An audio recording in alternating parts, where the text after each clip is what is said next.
have a seat. These are good chairs, you know.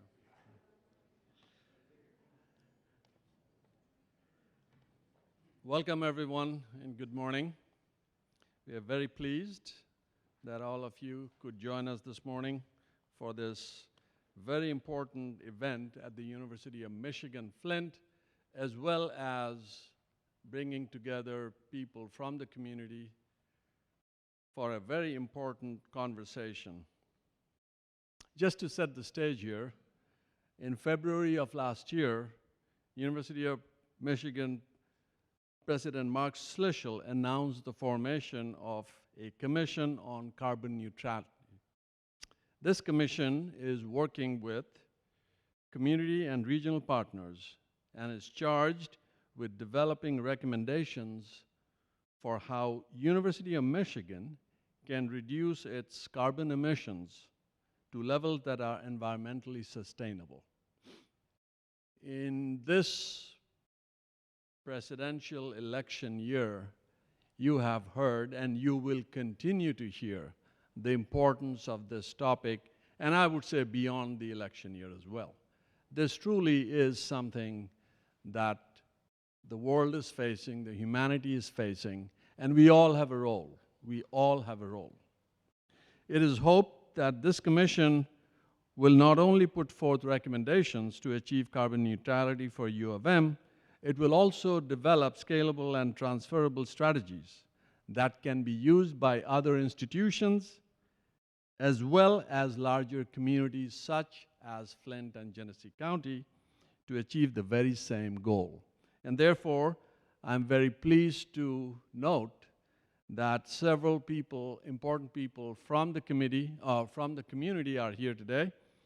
Not necessarily in the audience, but we will have the City Council President, that is Monica Galloway. She will join us for lunch and a conversation. The Mayor's Office Chief of Staff, Brian Larkin. And we have here with us in the audience the President of the Michigan Sierra Club, Carol Graham. So welcome all of you. The work of PCCN spans all three U of M campuses and includes, but not limited to, carbon emissions and sequestration, energy sourcing, technology development, policies, and so on and so forth. Most importantly, however, it also includes behavioral change that is going to be centrally important to our way of life now and in the future. So this morning we welcome Stephen Forrest and Jennifer Haverkamp, who are here as the co-chairs of PCCN. A similar event was held at U of M Dearborn last October, and several members of our own community are engaged in this work. And today it is wonderful that we will be hearing directly from the co-chairs. Brief introduction for both of them. Steve Forrest is Peter Franken Distinguished Professor of Engineering, Paul Goebel Professor of Engineering, and in the electrical engineering and computer science. He also holds an appointment of Professor in Material Science and Engineering and in the Department of Physics. He received his PhD from University of Michigan, and after a distinguished career in industry and academia, in 2006, he returned to U of M as Vice President for Research. I was still there in Ann Arbor as a faculty member in mechanical engineering, and I clearly remember the enthusiasm in the College of Engineering when Steve returned. He's a member of the National Academy of Engineering, National Academy of Sciences, National Academy of Inventors, and has received numerous awards and medals for his research and inventions. Steve, welcome.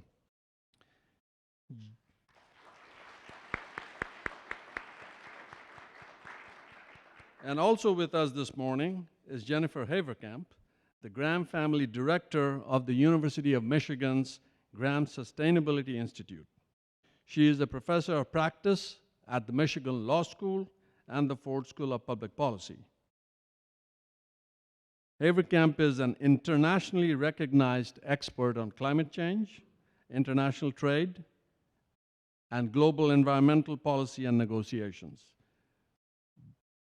Prior to coming to Michigan in 2018, she served in the State Department as Ambassador and Special Representative for Environment and Water Resources.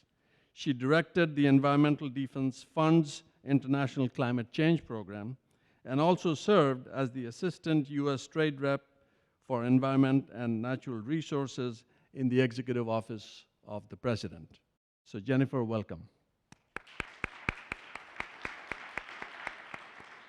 And now, let me invite Jennifer to start this presentation. Thank you so very much for the introduction, Chancellor Dutta, and especially Steve and I are so grateful for the chance to come and talk to you here today and meet throughout the day with different sectors of the Flint community about this very important topic. Before we start our presentation, I would also like to acknowledge that we have here with us two of the faculty leads on our analysis teams, Heather Dawson and Rebecca Toniato. Do you want to stand up?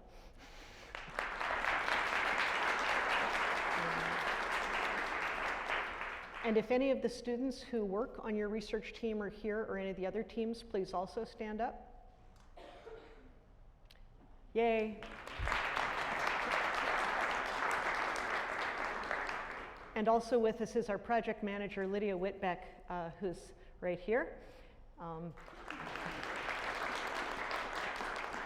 Especially when we get to the question and answer section, if there are any follow-ups that you all want to make sure that we pay attention to or do, please find Lydia after the talk. Okay, just a second. So as you heard from the Chancellor, President Schlissel has asked Steve and me to lead this commission to figure out how the University of Michigan gets to carbon neutrality and by when.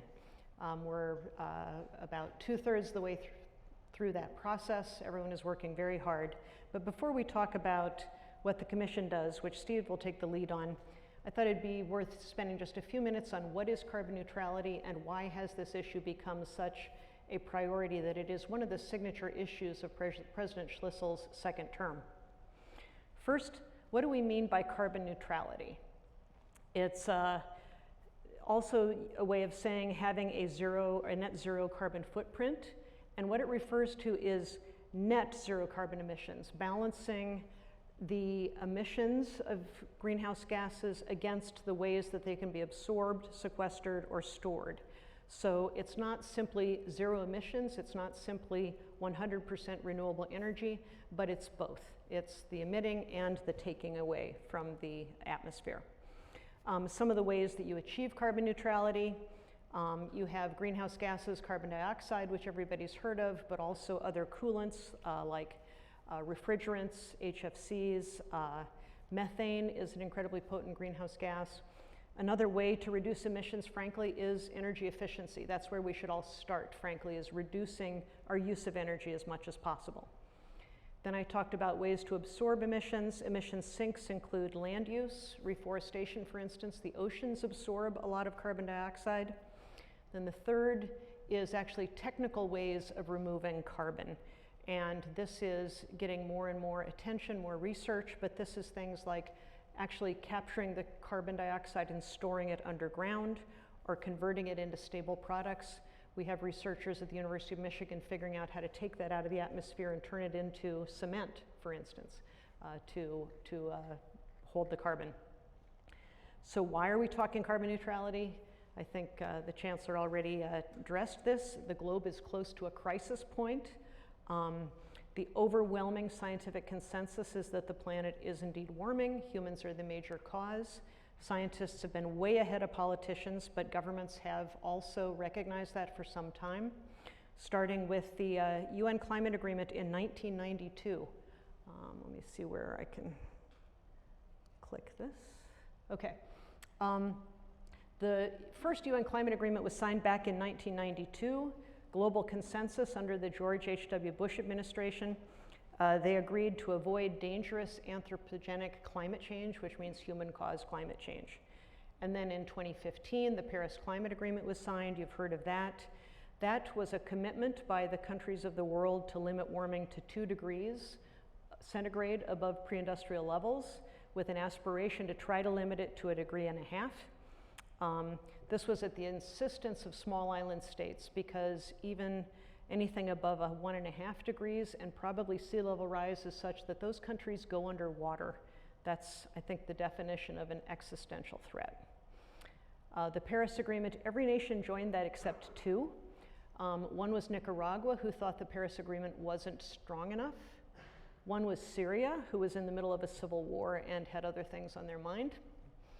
Since 2015, both Nicaragua and Syria have joined the agreement, and our country, the United States, has announced its intention to withdraw, which would go into effect this coming November. So aside from the United States, every other UN member country is a member of that agreement.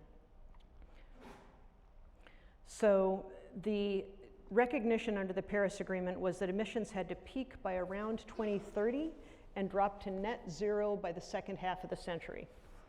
And also in that agreement was the collective goal of achieving the balance between emissions and removals by mid-century. So globally, the world is trying to get to carbon neutrality by 2050. And the importance of this problem, you had the Intergovernmental Panel on Climate Change last year issue a special report on what would the impact of even just 1.5 degrees of warming be. And they called for transforming the world economy at a speed and a scale that, quote, has no documented historical precedent. And this was a real wake-up call for the world that we have to, I'll show you, in order to hold emissions growth to 1.5 degrees, the report's conclusion is that by 2030, we have to have global emissions. So the red bar is where they're headed by 2030 if we don't make changes.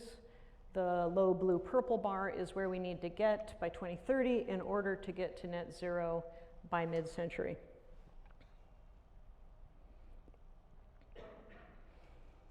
And if we don't take these steps, we could hit 1.5 degrees of warming by 2040. And the serious effects are already being seen. Heard about the wildfires in Australia, the lack of sea ice in the Arctic, the calving of the glaciers in the Antarctic.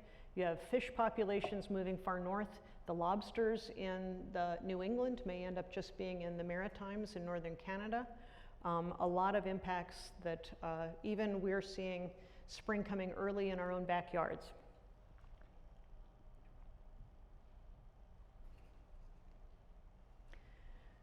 So this commitment of carbon neutrality that President Schlissel has committed to the University of Michigan to is in a broader context of a lot of activities that you're seeing more and more take place.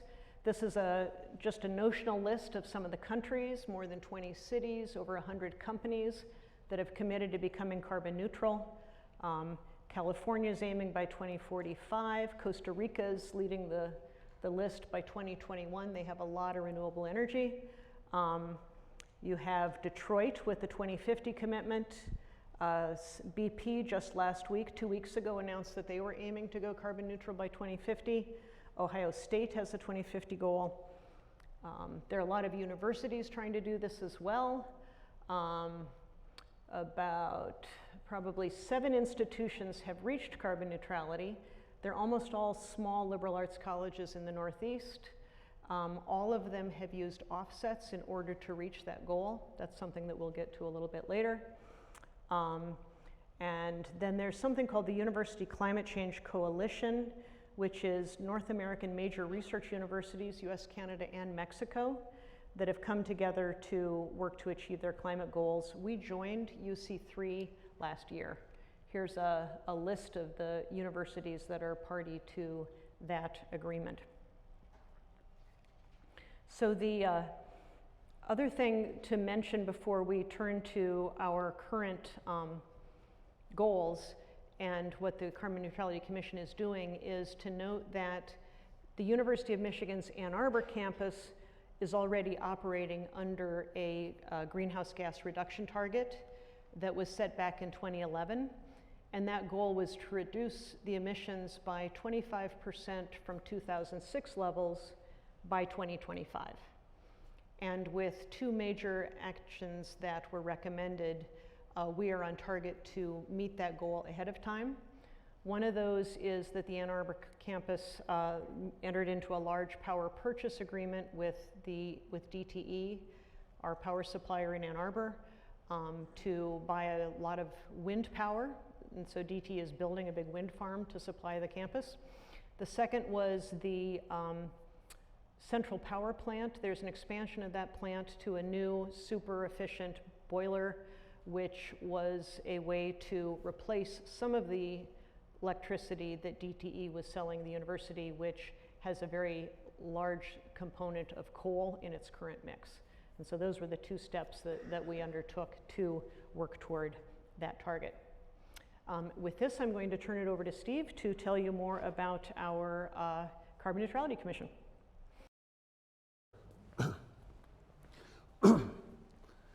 Thank you all for coming. This is obviously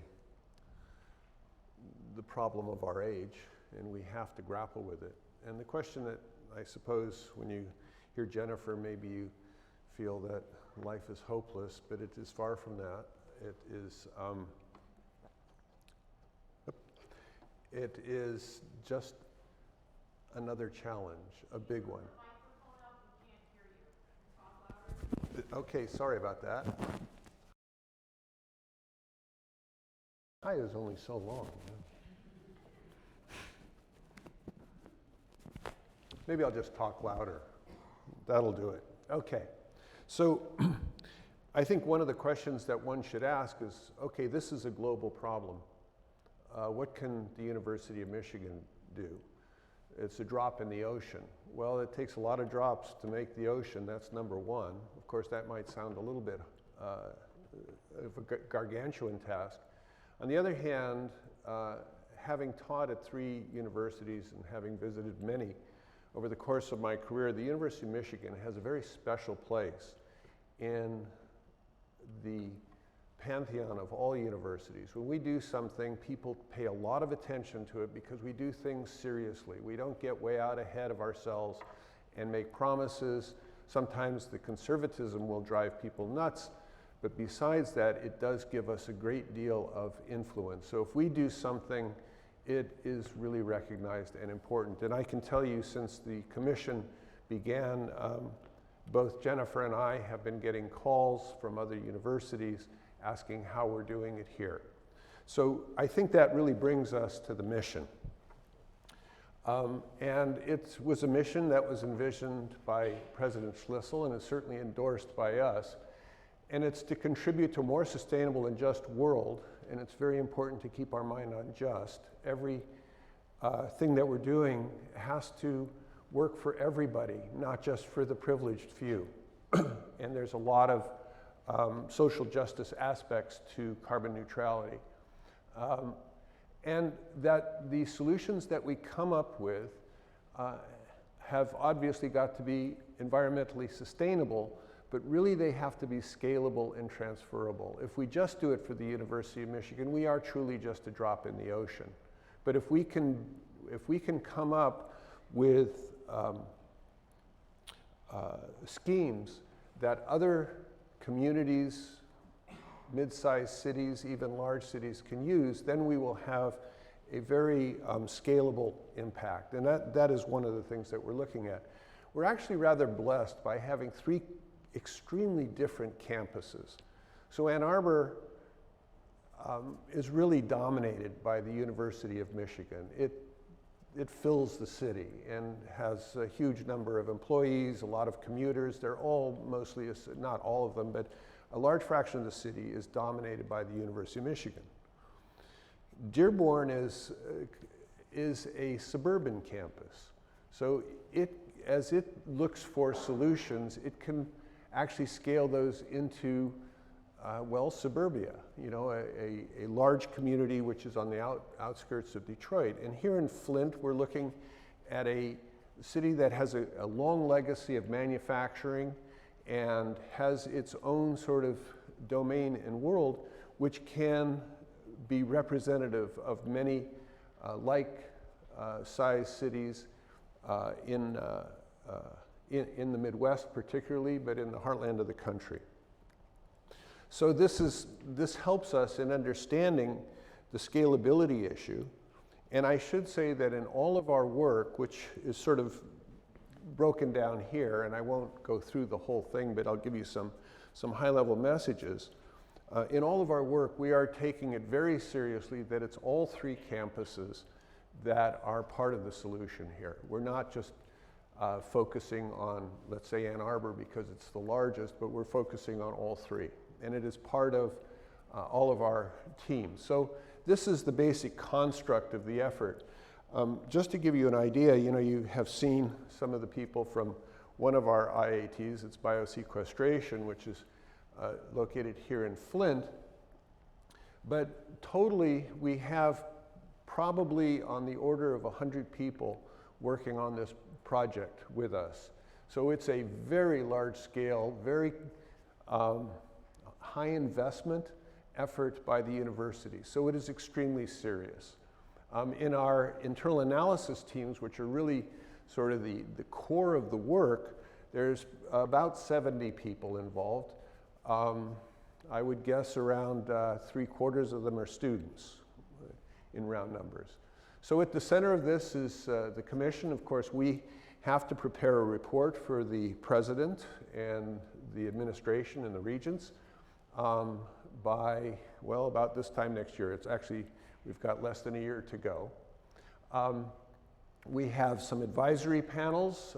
We have, of course, this is not just a hermetically sealed effort within the walls of the ivory tower, but it is really meant to engage the entire communities in which we're located. But as I mentioned, the real action is going on in this bottom view part of the slide, which is the internal analysis teams. And we have just heard their report outs at our commission, their interim report outs, and I can say they're all taking it extremely seriously. They're doing really good work. Everything from biosequestration, building standards, which is big on everybody's mind. We're constantly building here. You can see it out front. What sort of carbon neutrality plans are going into those buildings that are popping up on all three campuses? Campus culture and communication, we can't do this alone. The students, the faculty, staff all have a role to play. Since one of my areas of specialty is lighting, building lighting, between 10 and 25%, depending on the type of building you're in, of your electricity is spent on lighting that building. Taking out a incandescent bulb and putting in an LED makes a lot of sense. Turning off the lights make even more. So we all have a role to play. So campus culture and communication is very, very important. Commuting, I think that's especially important here in Flint and Ann Arbor and Dearborn. A lot of we have, just in Ann Arbor alone, there's about 80,000 people on the campus on any given day. Most of them commute by car. Energy, and by the way, we subsidize people coming here by car. So you have to keep that in mind. Energy consumption, which are internal policies. Food is a big one. And university-sponsored travel. So you can see it's an incredible range. There is no fixed boundary between what the university does and the outside world. It's a permeable boundary. We travel places. Students go home for the summer or for the holidays, or they go somewhere else, skiing, etc. So this is all part of our carbon budget.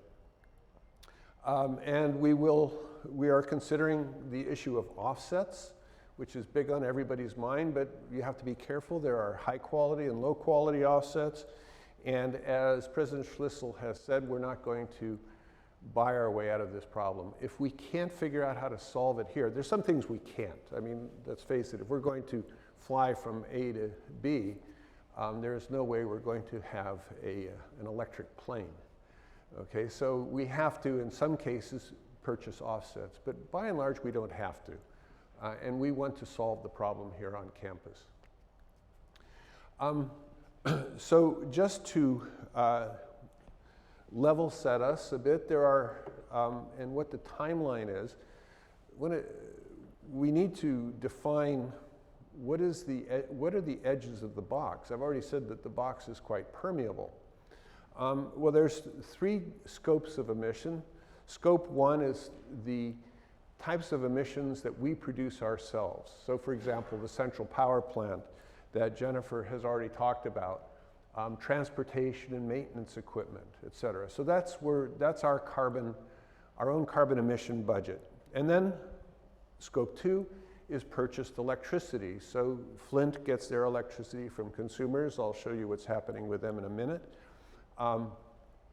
And from University of Michigan Ann Arbor campus, we buy our electricity from DTE, which is, as mentioned, largely a coal-based situation, but we have power purchase agreements, and I think we're up to 200 megawatts of renewable power in total from DTE. So it's driving DTE toward more sustainable energy sourcing.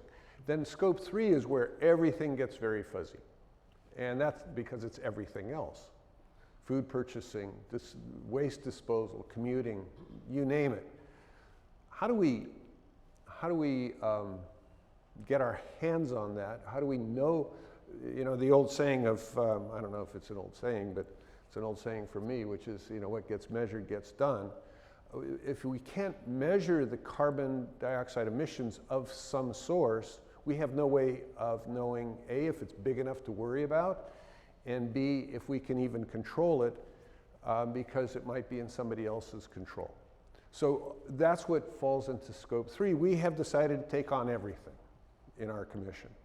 But we have to be aware that there might be a timeline associated as we learn how to measure more complex issues, more complex sources. We will become better at managing them, so we don't know exactly at what time we can tackle all these things. Outside of the scope, it's sitting right up there, is endowment investments. And that's by edict of the president. He wants us to focus on the things that we can control. There's other people who worry about our investments, which is basically the regions and so on.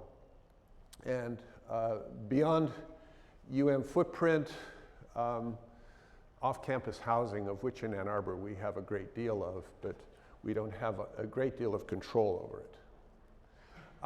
So this is a little bit of a repeat, but it puts it in more context. Across the top is UM's ability to directly influence emission levels without offsets, and on the vertical, ability to confidently estimate the emission levels. So this is, if you want to think about it as an implied timeline about when we can hit things, in the upper right, we can sort of do right now. In the lower, I guess upper left, it's my other right. Upper left is things that we can do right now, and the lower right is where we have more difficulty dealing with it. But over time, we're going to get to it all. Just to give you some sense of scale, because scale is everything in this business, this is our physical properties. And we are, if not the largest, one of the largest universities, at least the Ann Arbor campus is one of the largest, if not the largest, single university campus on the planet in terms of acreage and in terms of space under roof. So in Ann Arbor, for example, we're talking about 36 million square feet, okay? And at Flint, we're talking about 2.2 million square feet of space. So if you look at all of this, Flint and Dearborn are certainly smaller, but they're not insignificant. And we want to make sure that we take everything into consideration. I would say that one of the hardest challenges here is in Ann Arbor Medical. We have the mission of education, we have the mission of research, and we have the mission of service. And in service, we have medicine. And Michigan medicine is, in my mind, without parallel almost in the United States for care. And we're not going to sacrifice care for patients who need it on the altar of carbon neutrality. We have to do them both. But I have to say that medicine is an extremely carbon-intensive activity. So that's something that creates a very significant challenge to us. I've already talked about the internal analysis teams. This just shows it to you in larger font. I won't go through it again. I think I'll just leave it at that. Just to close with a couple things, where are we in the process? This is a little bit like marching Patton's army across Europe. It is an extremely complex, labor-intensive, logistical issue to get all of these things working together so that we can provide the President, the administration, and the regions with a compelling solution to our problem. And I can say that they're very, very open to this. And it's not a linear process. A lot of things are happening in parallel. But you can see we meet now as a commission every 2 weeks. We've, just as I've mentioned, gone through the internal analysis team's interim report, so we know that a lot of things are happening. We're also trying to make ourselves smart, to figure out what works within the budgetary constraints of the University of Michigan. How do we include social justice into all of our considerations so that we have equity for all members of the university community? How do we change behaviors? All of this has to be done and presented in one shot, which will be, again, sort of at the end of this year. And we have to be realistic.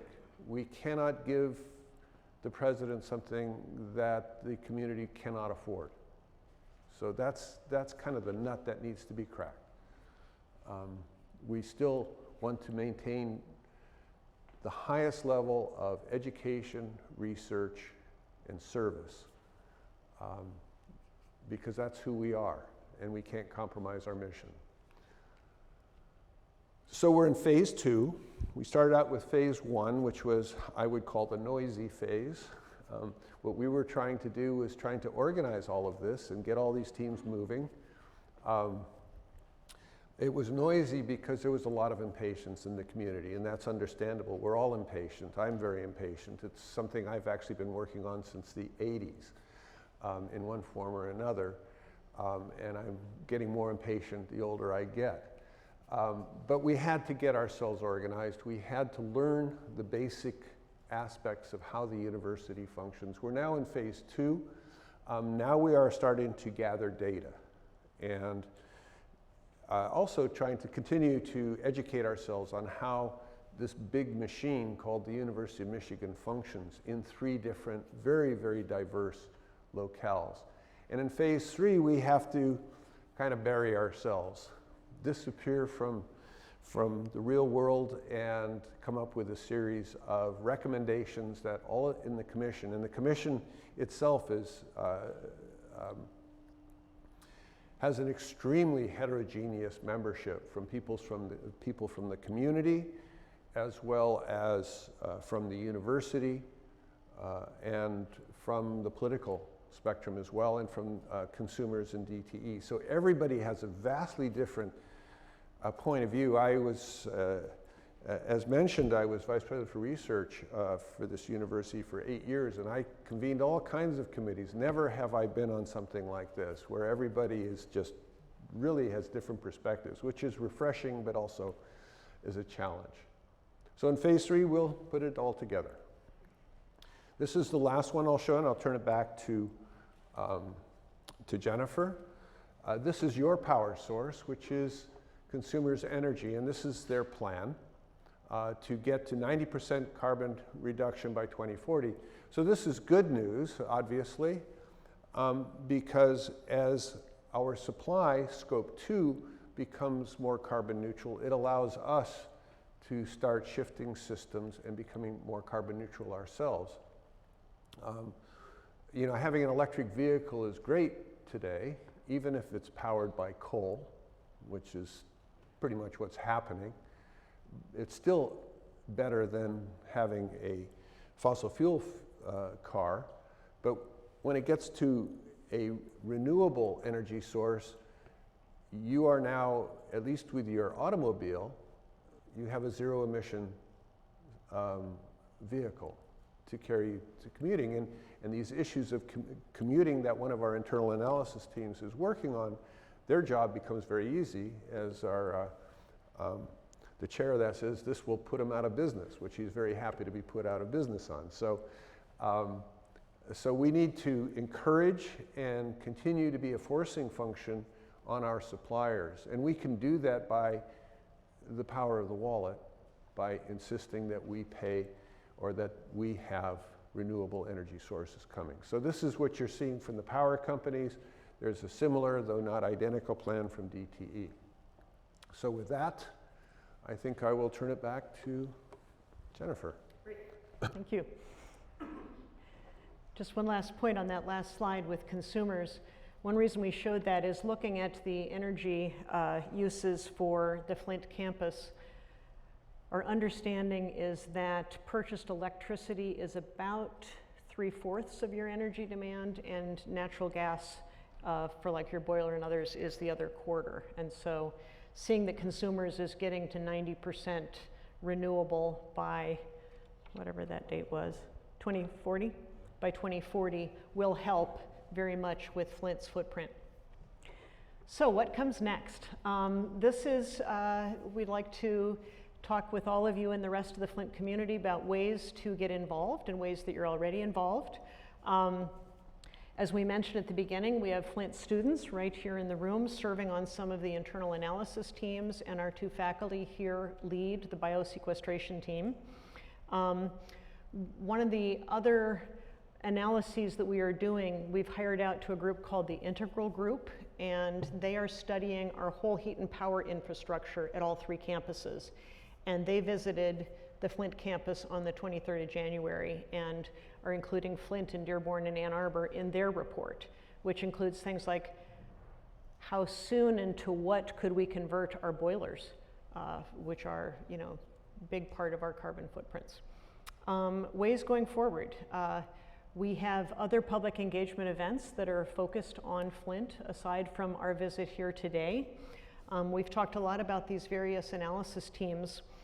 The 2 on campus culture and communication and on food are coming to have a town hall here on March 16th. And so we encourage anyone interested in talking about those 2 issues to please come and be part of that town hall. And then we have another one on the 12th, which I guess is earlier, and that's the commuting internal analysis team. And as Steve was talking about, and you all well know, as a campus with a student body that's largely commuter, how to reduce the carbon footprint from commuting, and that's something I think, especially at all 3 campuses, that involves the city as well as the university, is a very interesting and important question as part of all of our work. And then there's still other opportunities going forward. We have a student advisory panel to advise, especially as we get to the development of our recommendations. And I don't believe we have a Flint student or students on that panel yet. So if folks are interested in that, they should speak to Lydia afterwards. The Flint facilities and operations folks will be looking to you for your advice and feedback as we develop recommendations. One of our advisory groups is university units. Similarly, we've got an advisory body that we're putting together that's faculty, and we'll want Flint faculty to be involved in that as well. Then we have an ongoing, always open platform on our website for public comment. You can go to the site that's listed up there and our webpage. You can read all the comments that we've been getting.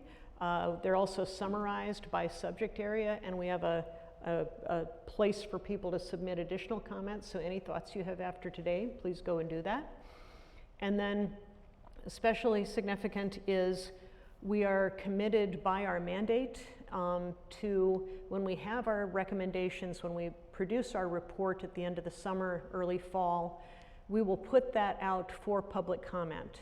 And so everyone throughout the university communities across all 3 campuses and beyond will be able to provide comment on our final report. And then our commission will come back together, sort through those comments, and produce a final report to the president. And then it's up to President Schlissel and the regents to decide what they will do with our recommendations and take us forward to carbon neutrality for the University of Michigan. With that, Steve and I would like to open the time we have left to questions from all of you.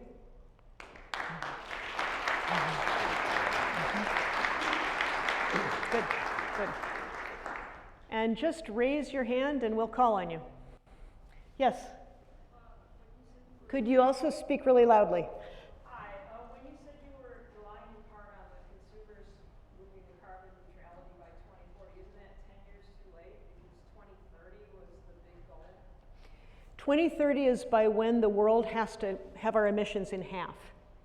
And so the different entities that are setting their own neutrality targets are varying.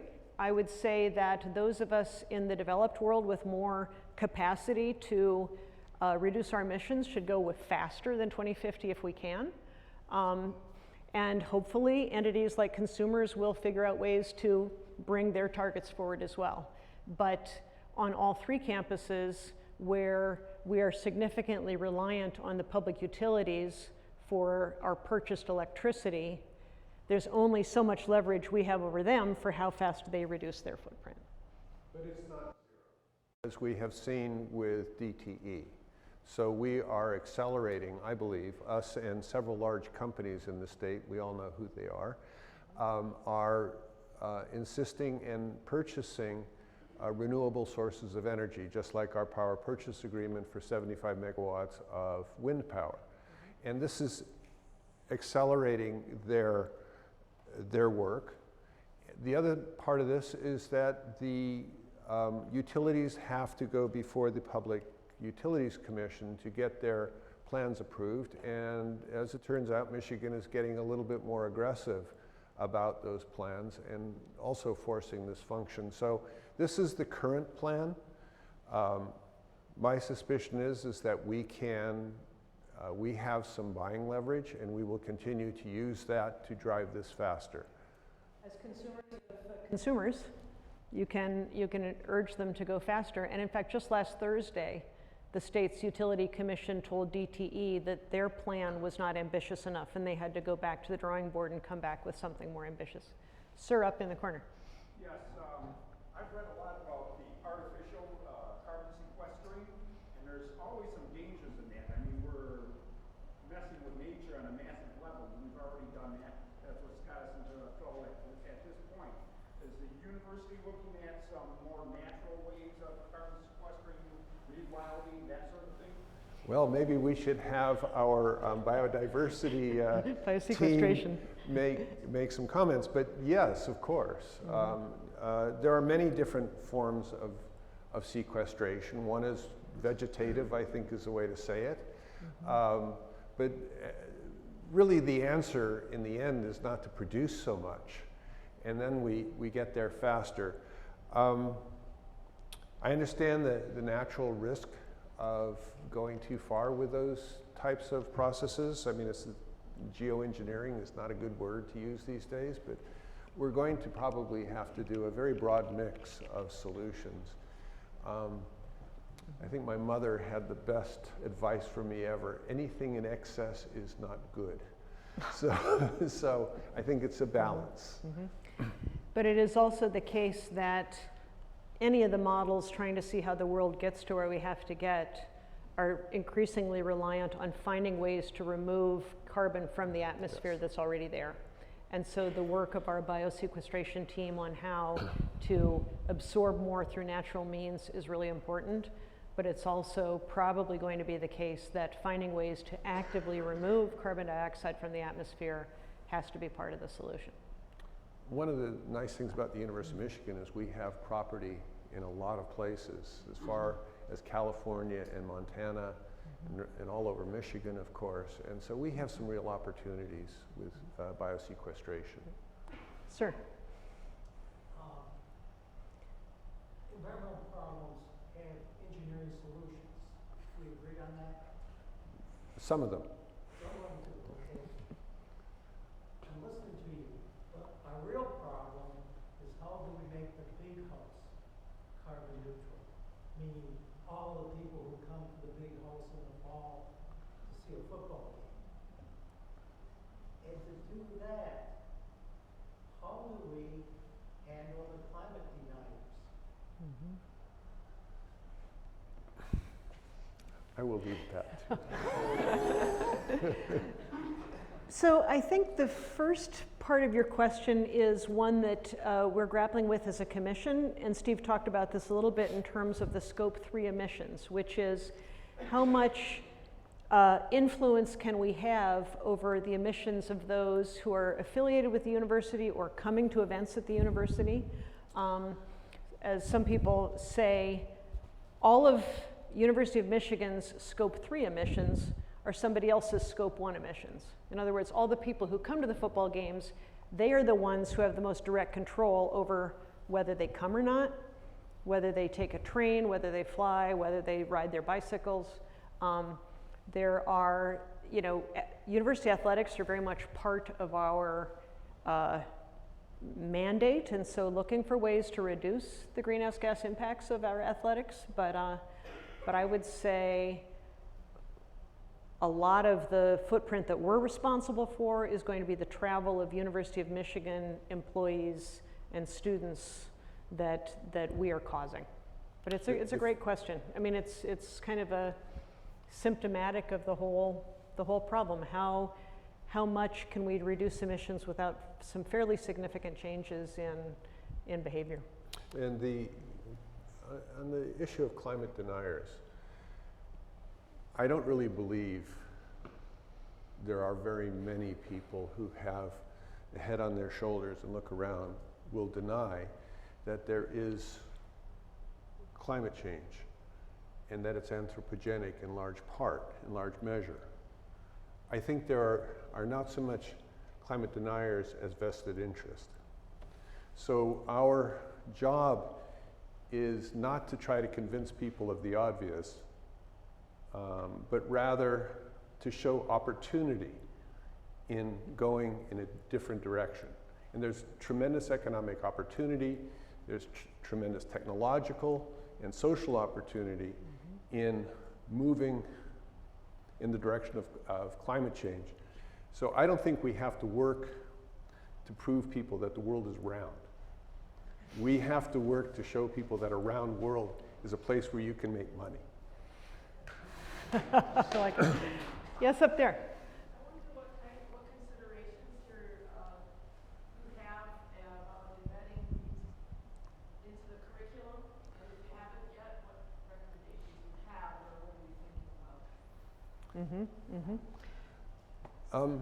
Well, this is a topic that comes up quite frequently within our commission, and it's one, of course, we are educators, right?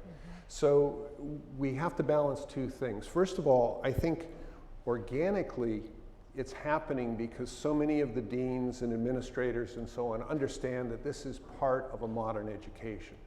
More importantly, we have a lot of customer pull, right? Our students demand it. The issue kind of gets a little bit edgy when you talk about having a course in the curriculum, in each undergraduate student's curriculum. And the problem with that is because A, they're all filled, right?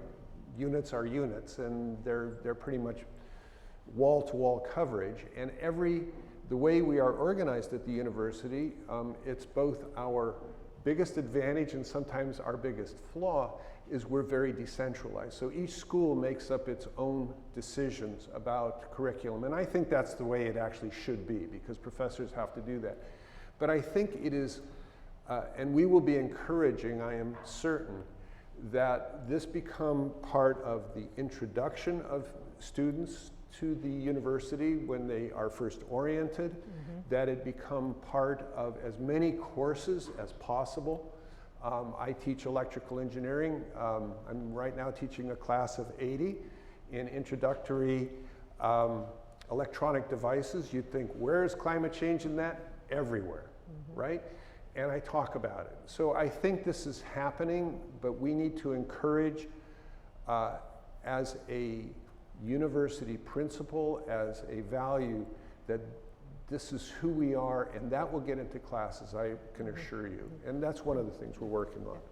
And I would just add that the question of educating our students is very much a piece of this work. President Schlissel is quite eloquent about one of the goals is to graduate our students understanding this issue, seized with the issue to go out and become ambassadors wherever they go. Because again, what we do as a university ourselves is of limited impact. How do we make it scalable and transferable? And it's definitely part of that is sending forth well-educated students on this topic. Related to that, another thing that we're, as a university, trying to do is ramp up faculty research in the areas of carbon neutrality. And an anonymous donor gave the university $5 million to start a carbon neutrality faculty research fund, so that we can move and help the faculty move into some new areas of research, ramp up their research so that we are across what we do well, contributing more and more to the solution of this problem. Sir? Could you introduce yourself first? So, Steve, I think you made a statement about offsets, and you said you'd come back to it, but you didn't. So I'm trying to understand if you can explain a little bit about offsets in general, but the question is this: is the principle behind using offsets driven by lack of scientific advances, like electric airplanes? There aren't any, and therefore it allows you to consider offsets. So how would you use offsets? Is there a guiding principle? Because you said that you're not going to buy yourself out of this. That's correct. So it's a, so offsets, you could go out today and you could claim that the University of Michigan will be carbon neutral next year. All we have to do is buy some offsets, right? And we can do that. Now, the problem is a lot of offsets are a scam, right? They aren't really offsetting anything. And some are very high quality. The real question is by buying offsets, do you create less carbon, or do you pay for something that's already in the plant? So we have to make all of those, take all of those considerations. Now, where we would obviously have to use them is exactly where you say, which is where the technology has not caught up with the problem. And that there are some domains, and air travel is the easiest one to imagine. And we will probably have to do that. The other problem with buying so many offsets is eventually the good ones are going to run out, right? So, and because everybody's doing this, right? So we're not the first to have this idea.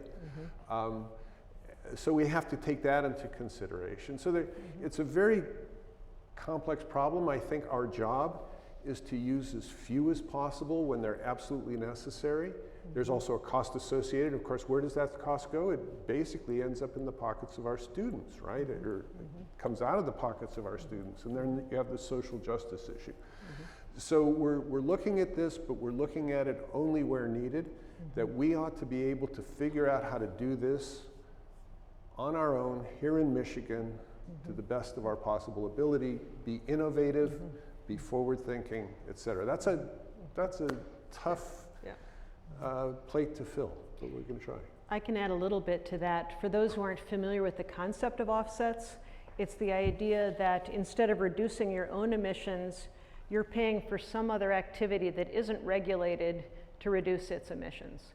And these sometimes take the form of protecting tropical forests from being deforested, or helping a community that wouldn't otherwise do it capture the methane from either their dump or their animal feedlot, that sort of thing. The basic hierarchy that we're going to try to follow is first, reduce demand. So energy efficiency wherever possible. Second, what can we do to actually switch to renewable sources or improve the sinks? And then save the offsets for those which we cannot, at least in the near term, eliminate ourselves. Now, kind of there's a bigger question around offsets, which is, if the whole planet is supposed to try to get to carbon neutrality by 2050, you really can't see offsets as a long-term solution, because those reductions need to be happening in addition to our own emission reductions.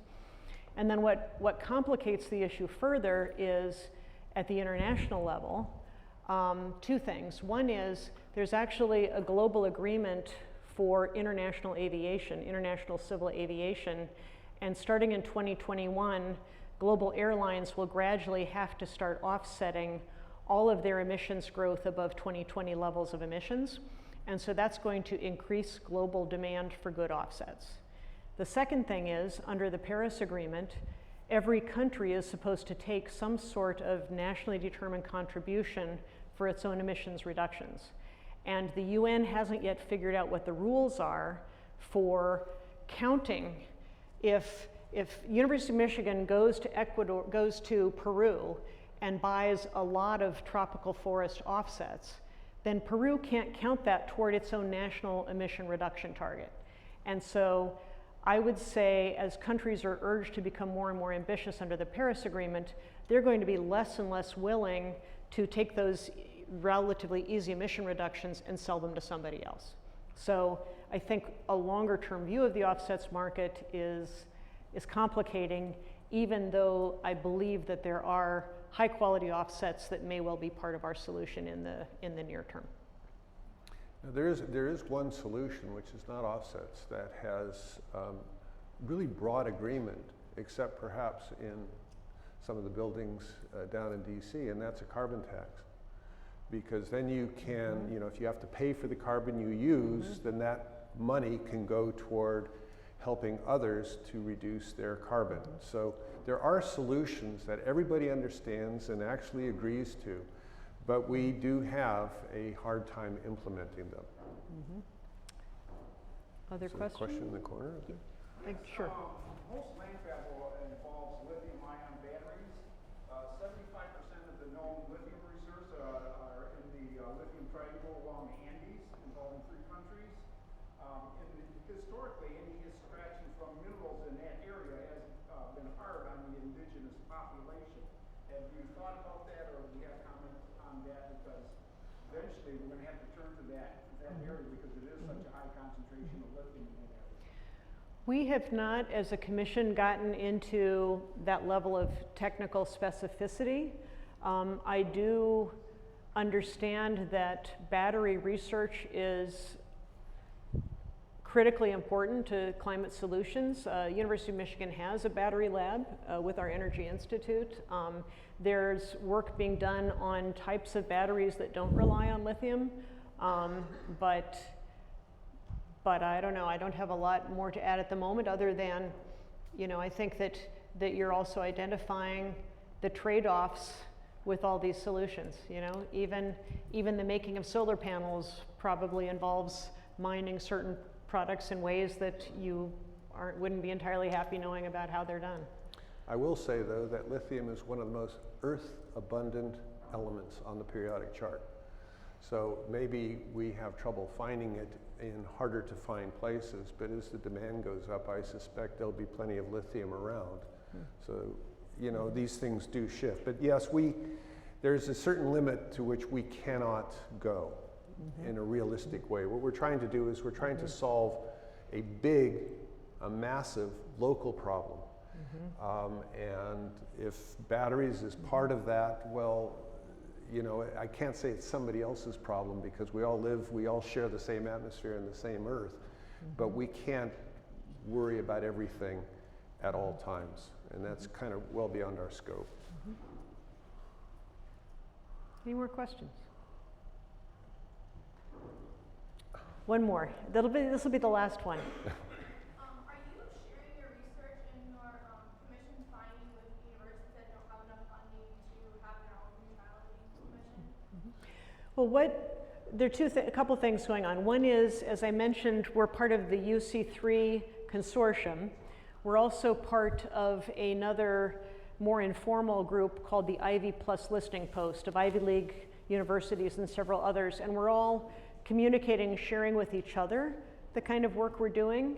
But I think a lot of the sharing that we intend to do with other universities is going to come at the end of the process, when we have our solutions, when we see what's working for the University of Michigan, and then the scalable, transferable parts of our mandate will really kick in, and we will be actively, I would say, trying to share the solutions we've identified with other schools very affirmatively. There's absolutely no point in us doing this for ourselves. Right.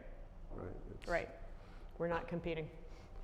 Well, I just want to take the opportunity to thank both of you for giving this wonderful presentation. So please would you join me in thanking our speakers. Thank you.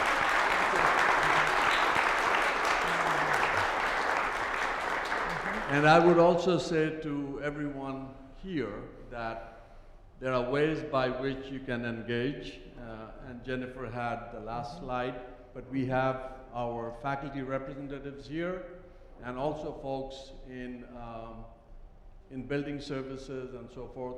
So let's find a way for those of you who really have ideas and are interested in engaging. Let's create that movement right here at U of M-Flint, and then through our reps we can communicate with you.